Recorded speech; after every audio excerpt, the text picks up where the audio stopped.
Okay, so the Derrick Lewis versus Francis Ngannou fight did not turn out the way anybody expected, I don't think.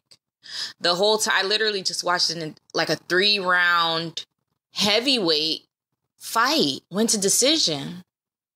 I don't know, I was just expecting a knockout, something, or either a lot of action, some blood somewhere. And the fact that Francis Ngannou looked so good. I mean, he really looked good out there. He looks trim, slim, trim. He looks like a model, like a big ass model, like a bodybuilding model or something like that. Natty Life type model. And also we know that he's got that uppercut, but I just don't know. There's so many things I could say about this fight. If his uppercut hand... Actually, never mind. No. Okay, so he was standing in that... He switched stances and he was standing in southpaw. I don't know. Everything about it looks like he's been working on foot movement. It looks like he channeled TJ Dillashaw or something like that. Like he looked good. He just never threw a strike. Which, I mean, look, I picked Derrick Lewis to win this fight. I picked him to win the fight, but it just was a horrible performance. It wasn't a real fight. And the fact that Francis Ngannou saw that Derrick Lewis was noticeably hurt, he was noticeably hurt. At one point, he literally grabbed his back in the middle of the fight. He grabbed it. So if you notice that somebody's hurt, like you've punched them in the face, or you're like, oh, that person, I know that side of their face hurts. You keep punching them in that side of their face.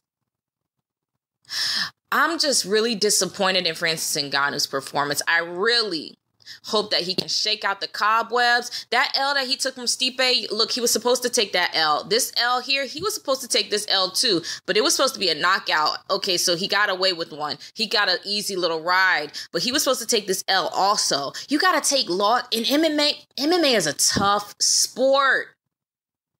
You have to take some losses. You got to climb back up the hill. And then as soon as you get up at the top of the hill, you might get knocked all the way back down to the bottom. Just ask Anthony Pettis.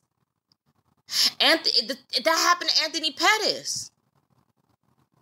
Do you think he's stopping? Do you think he's now shy? No, he's not shy. He's still throwing. When he gets beat up in a fight, he's bloodied.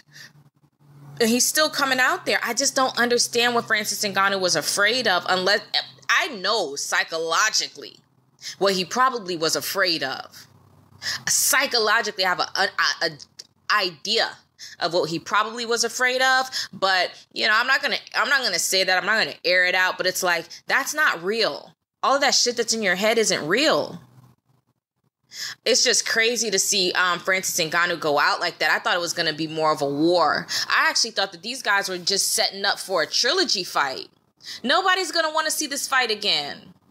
It's going to be like when we saw Stephen Wonderboy Thompson and Tyron Woodley again. Nobody's going to want to see this fight again. It's crazy. So crazy. Anyways, congrats to Derrick Lewis. I know he was not satisfied or happy with that win, but I'll just say congrats anyways, because I've been saying it all night. Hey, what can I say? It is what it is. Some fights are duds. Some fights are duds. But anyways, we got the super fight coming up next.